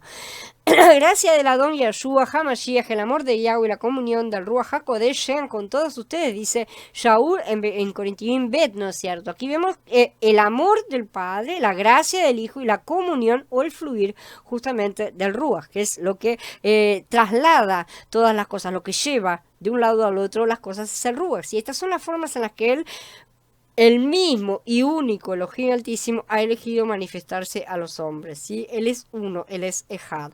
El amor del Padre fluye en nosotros a través del Ruach, ¿sí? Por la gracia del Hijo. Esa es la cuestión, ¿no es cierto? El Padre nos amó y envió a su extensión, que es el Hijo, ¿no es cierto? Para resolver muchas cosas. Ya hemos aprendido que no vino solamente a salvarnos, como ya hemos visto, y el Hijo obedeció. Esa es su gracia, esa es la gracia del Hijo, el haber venido a sacrificarse para hacer todas las cosas que comenzó a restaurar y todavía falta terminar, ¿no es cierto? Y por su gracia se le dio ser hecho Ruach vivificante y Él lo derramó sobre todos los que en Él creen, ¿no es cierto? Para que su cuerpo fluya, ¿no es cierto? Y sea unido en comunión. Esta es la cosa, este es el gran misterio, ¿no es cierto? Así que vemos que el objetivo final de ese amor, que es inundarnos a todos, es la comunión del cuerpo. Este es Elohim como agua viva, realmente. En la actualidad el agua de vida que bebemos es Elohim que fluye para hacer nuestra vida, ¿sí? Para llenarnos de su amor, literalmente, y para entrelazarnos a todos en comunión. Al leer estas declaraciones, algunos van a pensar que el agua de vida no es Elohim mismo fluyendo, sino el fluir de la vida de Elohim, ¿no es cierto? Los teólogos, que no son sino filósofos disfrazados realmente, aman estas sutilezas. Entonces, ¿qué es la vida de Elohim? Si Mashiach nos dice, yo soy la vida, andaremos nosotros con sutilezas diciendo, no quiso decir eso literalmente, era simbólico lo que quiso decir o cosas así. La vida que recibimos de las aguas de vida es Mashiach mismo, es Elohim mismo, Él lo dice y punto. Si no lo conseguimos entender, mala suerte para nosotros, o sea, después de todo nosotros no somos la medida de las cosas, ¿sí? No podemos analizar las cosas del espíritu con la mente de nuestra carne, como hacen los teólogos justamente, los filósofos, producen grandes tratados, ¿no es cierto?, grandes libros, pero todo letra muerta, no sirve de nada, no tiene vida, sus manuales no pueden explicar cabalmente lo que es la vida de Elohim, de la misma forma que ninguna biología ha conseguido hasta hoy explicar lo que es la vida. Porque ni la muerte puede explicar a la vida, ni la carne puede entender al espíritu, no hay modo, no hay forma. No obstante, nuestra experiencia viva, si nosotros vivimos realmente, sí nos enseñan que el agua viva es el mismo Elohim. Así que en el comer y beber no seamos doctrinales, seamos espíritus que fluyen, ¿no es cierto? Y que dejamos fluir al Ruach, justamente. No intentemos comprender las cosas espirituales de manera doctrinal, porque es mucho menos importante entender que vivir. ¿Sí? Al contrario, tenemos que buscar conocer a Elohim en nuestra experiencia. Día tras día podemos experimentar el fluir del Padre, el Hijo, a través del Ruach, justamente. Yo puedo testificar ese disfrute que es maravilloso y es más que posible, realmente. Cualquiera puede llegar a hacerlo. Tenemos altibajos, los tenemos, pero podemos llegar a experimentarlo, ¿sí? Y solo requiere que comencemos a practicarlos, que nos dispongamos a estar en comunión con Él. Si no fuese por este fluir realmente, yo no podría soportar todas las dificultades y sufrimientos que enfrento continuamente. Yo creo que eso aliviaría muchísimo los problemas que muchos pasan si consumieran de este agua, ¿no es cierto? Así que alabado sea Elohim por la experiencia de Mashiach que fluye como el agua de vida. Para fluir dentro de nosotros y alcanzar a la humanidad, Elohim se corporizó en Mashiach, ¿no es cierto? Esto lo vamos a simplificar rápidamente. Esto significa que Él encarnó para vivir entre los hombres. El Adón Yahshua vivió en la tierra durante 33 años, ¿no es cierto? Cuando él vivió en la tierra, Elohim vivía en él, habitaba en plenitud, ¿no es cierto? Esto es un hecho histórico, concreto, material, por así decir, ¿no es cierto? De entonces él entregó su vida y su Ruach en el madero. Él entregó la vida y entregó el Ruach al Padre, ¿no es cierto? Muchos se lamentan por la muerte en el madero de Yahshua, ¿no es cierto? Como pobre, ¿no es cierto? Una cosa así, diciendo. Muchos inclusive han llegado a acusar a Yahweh al padre, ¿no es cierto?, de crueldad por haber matado al hijo. En muchos lugares lo pueden buscar en la red. Hay mucha gente que habla mal del padre como que mató al hijo. Pero esto es porque su comprensión de la muerte del Madero Mashiach se basa en su concepto natural y carnal, justamente porque no comprenden las cosas del Ruach ni pueden.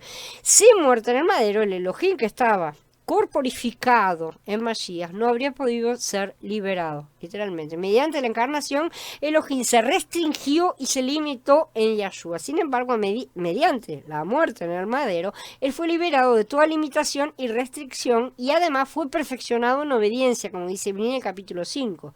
Esto es lo mismo si lo llevamos a la peña. Ahí fue restringido. El agua estaba restringida dentro de la peña, ¿no es cierto?, hasta que fue golpeada para ser liberada. El Adón Yahshua era un grano de trigo, pero un grano de trigo solo. Él era el grano de trigo, ¿no es cierto? Si él no hubiera caído en la tierra, hubiera muerto, se habría quedado solo, como él mismo dice, ¿no es cierto? Yahanan 12.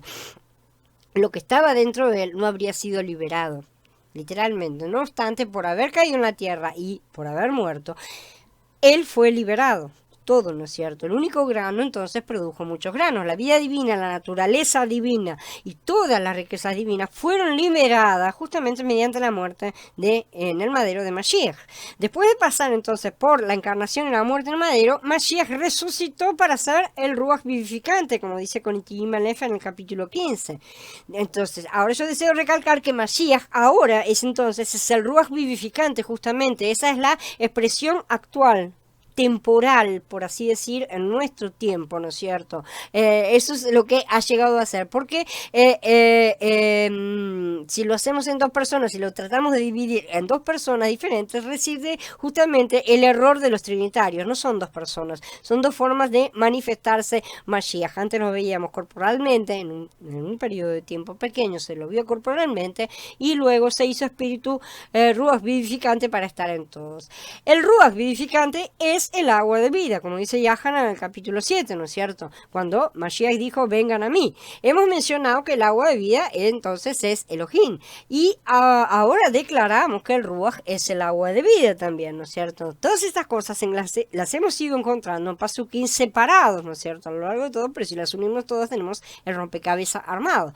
Algunos se preguntarán si el agua de vida es el Ruach o Elohim. Y les declaro que ya es hora de que dejen de pretender separar las cosas del espíritu con la mente de la carne, porque son planos diferentes, no da para separarlo, ¿no es cierto? El Ruach es la forma de fluir que tiene Elohim. Entonces la manera correcta de entender esta revelación divina consiste en que el agua de vida es el Ruach es Elohim y Elohim es el agua de vida. Esto es cíclico, lo es, sí, es así, justamente. Esto nos lleva a un círculo porque él es Ejad. Nosotros no conseguimos entenderlo, mala suerte para nosotros. No sigamos tratando de entenderlo en la carne porque no tiene mayor sentido. Y Hanan 1 declara que en el principio era el verbo, que el verbo estaba con Elohim y que el verbo era Elohim. Acá tenemos otro círculo también, ¿no es cierto?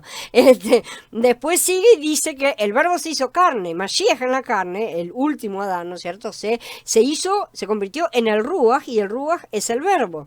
Si preferimos analizar esta revelación maravillosa de manera doctrinal y discutir acerca de ella en lugar de disfrutarla, que es lo que él nos está dando, ¿sí? Vamos a tener pérdida, literalmente, ¿sí? Porque estos análisis serán siempre mentales, carnales y no van a conducirnos a nada de alimentación.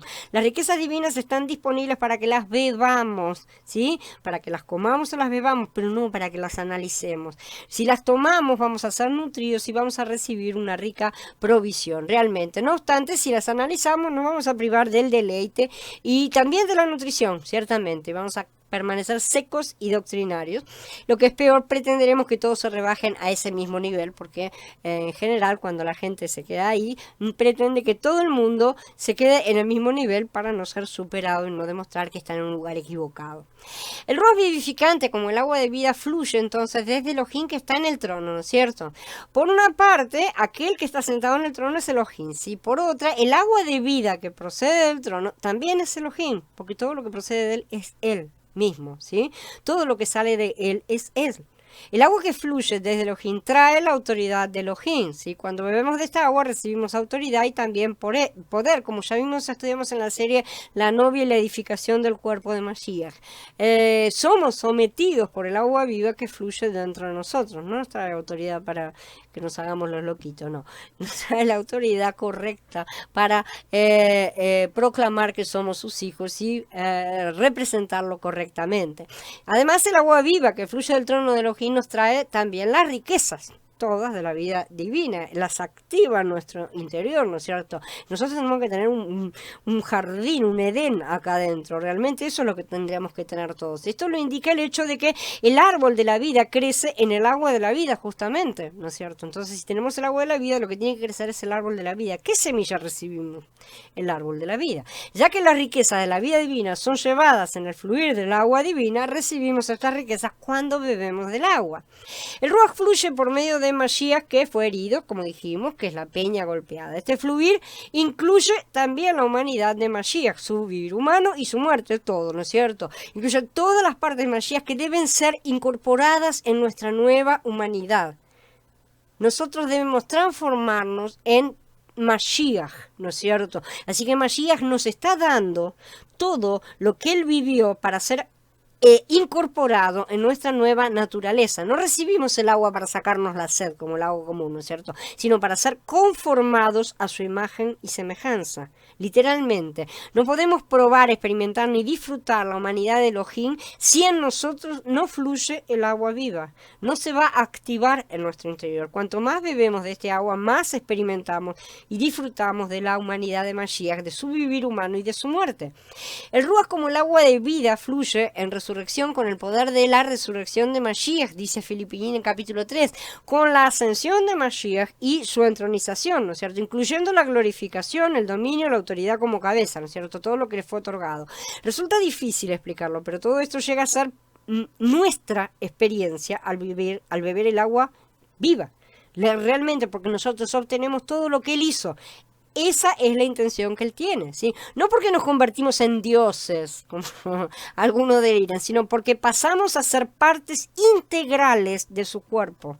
Pasamos a ser partes de Él, literalmente. Y para eso necesitamos ser de su misma especie. Por lo tanto, no podemos ser una cosa inferior.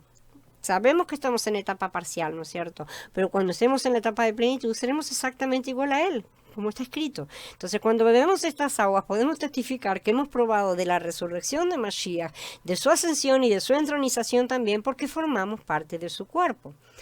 El fluir del agua en resurrección forma el cuerpo de Mashiach, como dice Shaul, porque por un solo espíritu nos sumergimos todos en un solo cuerpo, tanto ya juditas como griegos, tanto esclavos como libres, y a todos se nos dio a beber de un solo espíritu, pues el cuerpo no consiste de un solo miembro, sino de muchos. Corintios Aleph en el capítulo 12. El fluir del agua viva en resurrección prepara también a la novia de Mashiach. El espíritu y la esposa dicen, ven. El que oye diga, ven. El que tiene sed, venga. El que quiera, tome del agua de vida gratuitamente. Galut 22. La novia se prepara al beber. Entonces, ¿sí? El agua que la novia bebe es el Ruach. Al beber del Ruach, la novia se hace una con él, literalmente. Esto no debe ser una simple doctrina ni una enseñanza que uno repita, ¿no es cierto? Que se aprenda de memoria y lo repita, sino que debería ser algo que practicamos en nuestro vivir cotidiano. Si bebemos del agua viva día tras día, ¿sí? El cuerpo de Mashiach será edificado y su novia se preparará. De lo contrario, seremos todos piedras secas, sueltas y sin edificación. Si bebemos del mismo Ruach, seremos un solo cuerpo. Simplemente un solo cuerpo, porque hay un solo fluir. No hay muchos Ruhot, no hay muchos espíritus manando, no, hay uno solo. Por lo tanto, tenemos que pertenecer al mismo cuerpo. Beber de un solo Ruach en resurrección nos hace miembros del cuerpo y nos edifica. ¿Cómo nos edifica? Nos hace casa del Padre. Pero si andamos sueltos por el mundo, alimentándonos de doctrinas que no nutren, bebiendo aguas amargas y estancadas, aguas podridas inclusive, ciertamente no vamos a estar en el cuerpo. Estar en el cuerpo es lo que establece la diferencia entre un creyente y un vencedor. Y eso será pagado en breve, ¿no es cierto? Comer y beber según Bereshit, Heit Galut y la Besorá de Yahanan. Después del relato de la creación del hombre se menciona el árbol de la vida y el río que salía del Edén para regar el huerto, ¿no es cierto? El árbol de la vida servía para que el hombre comiese y el río fluía para que bebiera. Por lo tanto, el principio de las escrituras se presenta al comer y al beber con respecto a la relación entre Elohim y el hombre, ¿no es cierto? Al final de las escrituras vemos también este asunto, ¿no es cierto?, de comer y beber. Gigalit 21 y 22, los dos capítulos dan énfasis a estos asuntos. Según el 21, Elohim dijo, al que tenga sed le daré gratuitamente de la fuente del agua de la vida. En el 22 dice, vemos el río de agua de vida resplandeciente como cristal que salía del trono de Elohim y del Cordero. En el Pasuk 2 vemos que a uno y otro lado del río estaba el árbol de la vida. ¿Sí? El río de agua de vida entonces sale del trono y el árbol de la vida crece en ese río. Ahí también encontramos una promesa relacionada con el comer y en el 22:17 un llamado relacionado al beber, ¿no es cierto? Cuando le están llamando, ¿no es cierto? Entonces tenemos todos estos conceptos relacionados con el comer y el beber que son básicos y empieza así y termina de la misma manera. Pasuk 14 declara que los que lavan sus vestiduras tienen derecho al árbol de la vida. El Pasuk 17 afirma que todo aquel que desee puede tomar gratuitamente del agua de vida. En el Pasuk 14 vemos la promesa de comer justamente del árbol de la vida. El 17 tenemos el llamado a beber el agua de vida.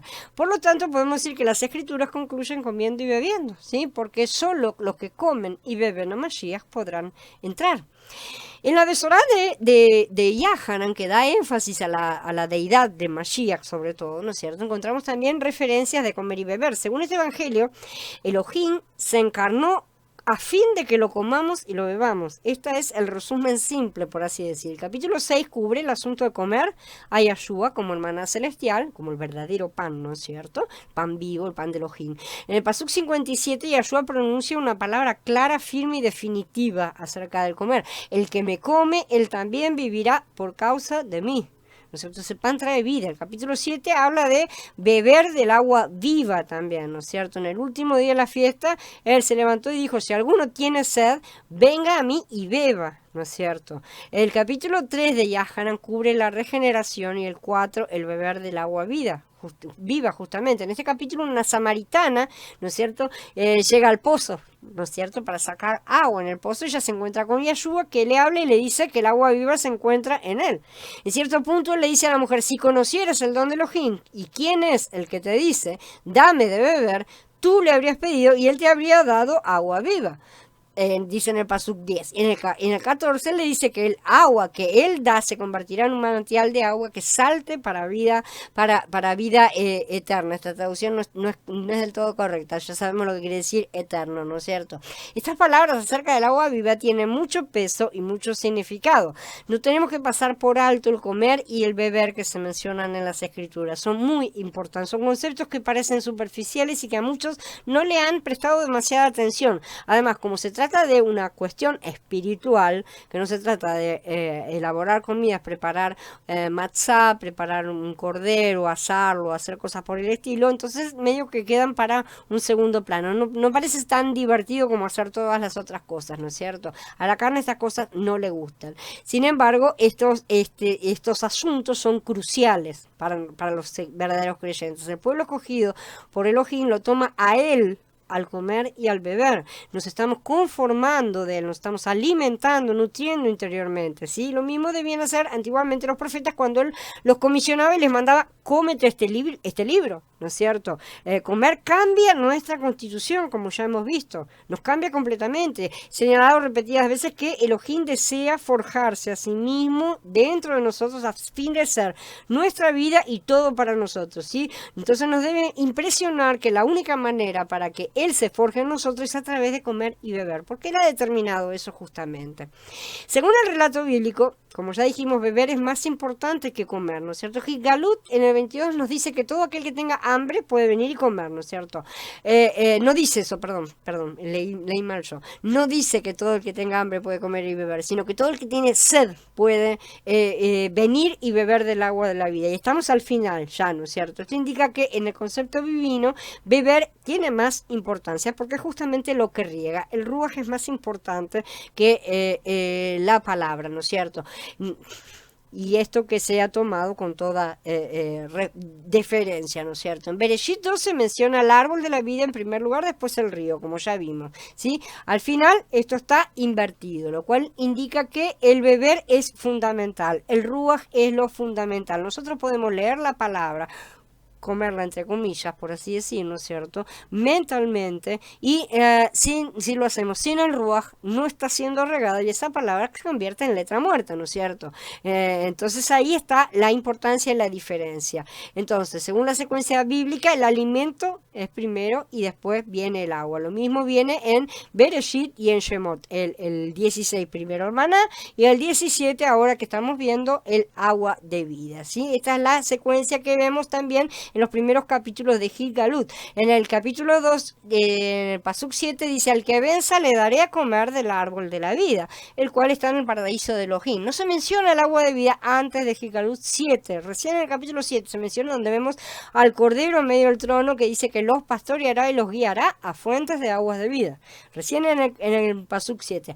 Pero al final, en Galut, como ya vimos, el orden queda completamente invertido, ¿no es cierto? Porque en ese momento todo estará ya en plenitud real, ¿no es cierto? Entonces la revelación del pensamiento fundamental de Yahweh no concluye con el comer, sino con el beber, porque el Ruach es su manifestación misma, y vamos a ver que en determinado momento hasta la palabra en cuanto a ley, como ley en sí, también dejará de tener su finalidad, porque si todo el mundo la tiene grabada ya no tendrá relevancia en sí misma. Pero el Ruach no, el Ruach existirá siempre, el amor está por encima de todas las cosas.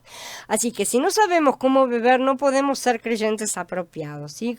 Cuando algunos oigan esto se preguntarán por qué, qué puede haber pasado con los creyentes que nos precedieron, porque van a decir que la mayoría de ellos no conocían la manera de beber el agua de vida. Muchos hacen este tipo de preguntas: ¿qué pasó con los anteriores? ¿No es cierto? Como si fuera cuestiones doctrinarias. Pero sí que bebieron, muchos de ellos sí bebieron realmente las aguas de vida. No le daban ese nombre, no sabían que lo estaban haciendo y sin embargo lo estaban practicando. No, a pesar de que no sabían exactamente el concepto, cómo era, porque no había sido aún manifestado, sí lo estaban haciendo. Esto podemos compararlo con la ignorancia de la gente del pasado con respecto, por ejemplo, a la existencia de las vitaminas. El hecho de que ellos no supieran que existían las vitaminas como componentes no significa que no las ingirieran. Cuando comían alimentos estaban ingiriendo la vitamina de cualquier manera y no se daban cuenta, ¿no es cierto?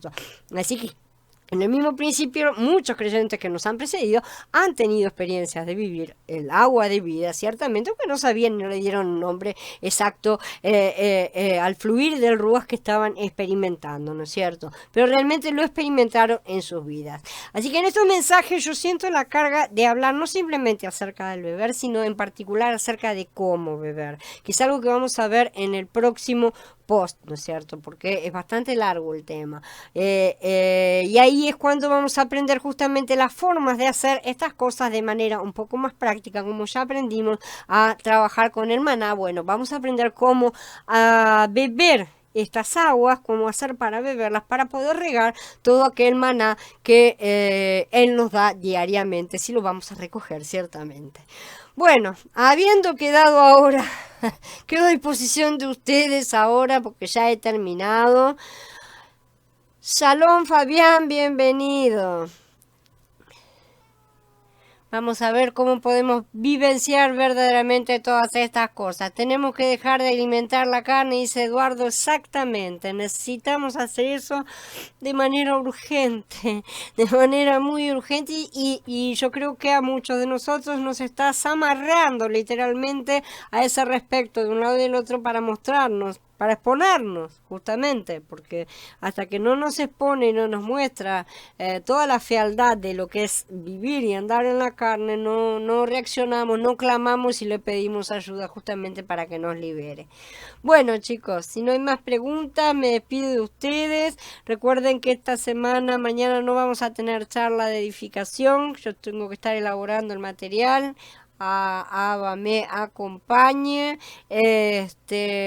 para poder llegar a hacer estas cosas en esta semana y poder llegar a darlo la semana que viene. Así que nos vemos pasado mañana en la próxima charla justamente acerca del Ruach, de cómo estar bebiendo el agua de vida. Shalom a todos.